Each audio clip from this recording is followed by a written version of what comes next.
Hello guys, this was TZK, and today we're going to be talking about the lore of Killing Floor 3, the actual story behind it. Now, as you know, when you play Killing Floor 3, you get the story missions, which tell you, like, do this and objectives, and it may not be so clear as to what you're actually doing, or, like, what each person does. So today I thought I'd make this video just like a basic summary, because there's definitely some interesting details that can definitely go unmissed. And today we're going to be talking about the Chimera project. Well, first of all, what is R&D Red? Now, R&D is actually a map name you can play. It's basically on an island off the coast of the US, and there's also in offices you can see some Maya portal, and they are experimenting with Zeds on the operating table. Now, there's two people that we know so far that work in this division. So Pamela Medford is basically the senior R&D Red research scientist who in 2087 helped Emmanuel Moorcroft establish a new division dedicated to studying the use of genome editing for disease treatment. The pair, however, would actually have a falling out over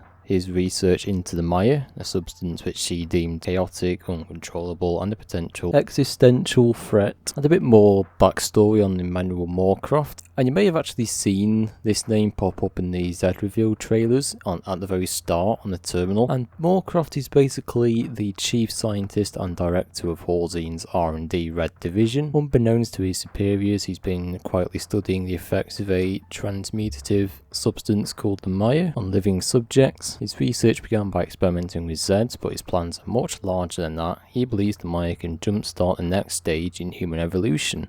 And so now that leaves us with another question: what exactly is the Maya? And we can actually get a detailed definition of that from this audio log. This is Dr. Pamela Medford. R&D Red's research has shown that Maya is a generalist parasitoid. It can infect living organisms, using them for rapid host-to-host dissemination. It must be eradicated, or else risk a potential mass extinction level event. So now Moorcroft knows what the Maya can do, he started experimenting with different Zeds, starting off with the cyst. He created these mutant cysts during his early secret experiments with the Maya, which actually inspired him to delve deeper into the substance's possibilities. And following the success of the Maya cyst, he actually experimented with the clot, resulting in a stronger, more intelligent variation on Halzine's most common bioweapon model. So it seems like he's taking a Halzine bioweapon, which already exists, like the clot. It seems like they're being expanded a bit further. They're supposed to be more intelligent, faster, stronger than the regular counterparts, but they aren't quite as perfect. This is Dr. Pamela Medford. The R&D Red specimens are non-compliant. During our most recent tests, we broadcast to their neurocontrollers using a phased array radar system, and they've only grown more unruly.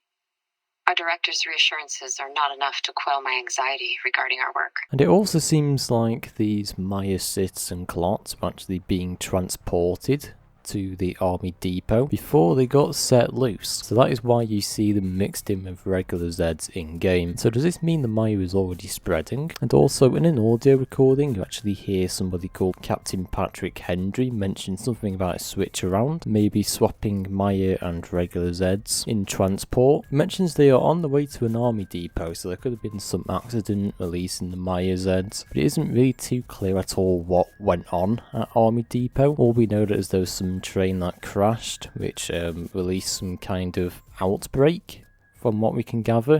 This is Dr. Pamela Medford. I arrived too late. My R&D Red colleagues crashed the train. The site, it's already too contaminated. I need to leave now. It may never be safe here again. Specialist, the pandemic at Hargis Army Depot has taken a grave turn. Heavily mutated remains have begun to surface. We must return immediately. This is, well, for the time being. I'm Captain Patrick Hendry, 48th Air Division. Our specimens are currently on their way to the depot. I've already flushed all evidence of our little switcheroo, so pop some popcorn and save me a seat.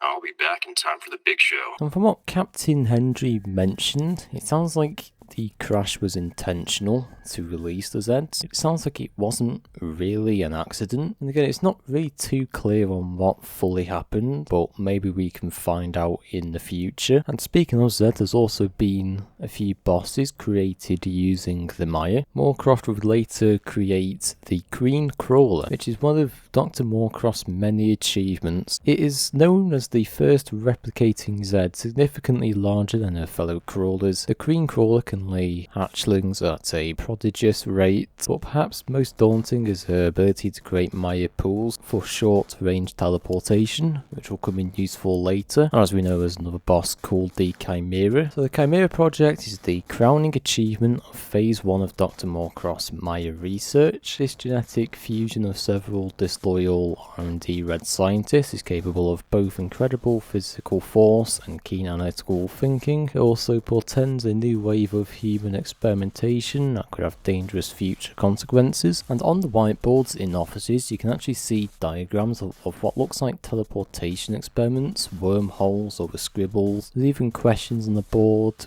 like asking if we can bring it here. You can even see images of some kind of monster or thing, which again relates to the Queen Crawler, that she can teleport, and also the Chimera, who can also use teleportation. And Maya teleportation has also been experimented on. As you can see in the room itself, there is a massive Maya portal, which the Chimera actually comes out of. And as we know, Medford and Moorcroft began falling out over the Maya. At this point, Medford does begin to worry about the experiments going on with the Maya.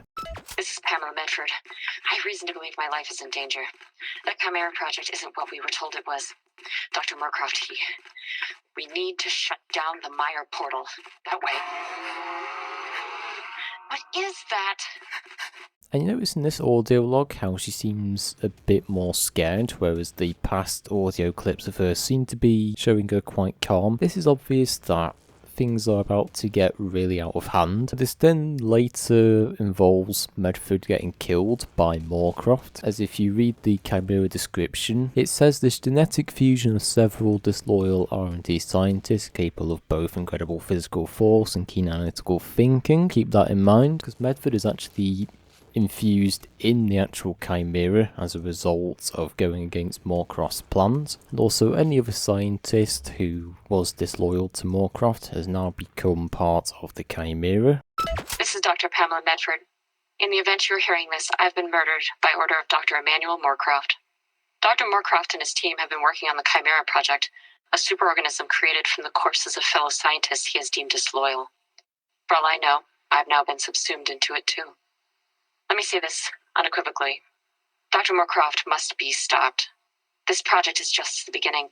His ambitions are far grander and more dangerous than you can possibly imagine. And this basically goes to show that Medford was probably not the first person to be killed by Moorcroft and turned into parts for the Chimera. I guess there was many others. And it goes to show that if you don't follow Moorcroft, you will basically be turned into one of his experiments. And interestingly, in that audio log, she warns about his ambitions being much worse than already seen. And of course, we can see in Chimera's description, human experimentation was a possible thing. So here, I feel like humans could possibly be experimented or exploited further in the future by the Maya, not just Zed. So we could see possible worse bosses or like even bigger threats. And that makes me think of the Patriarch, because the Patriarch is half human, half Zed, so this could possibly have big consequences. But yeah, who knows what the future will hold. Hopefully we'll find out in the later seasons, or possibly later on in the game. And if you do want to keep up with the latest Killing Floor 3 stuff, don't forget to like, subscribe, join Discord if you're new, and of course I'll see you all in the next video.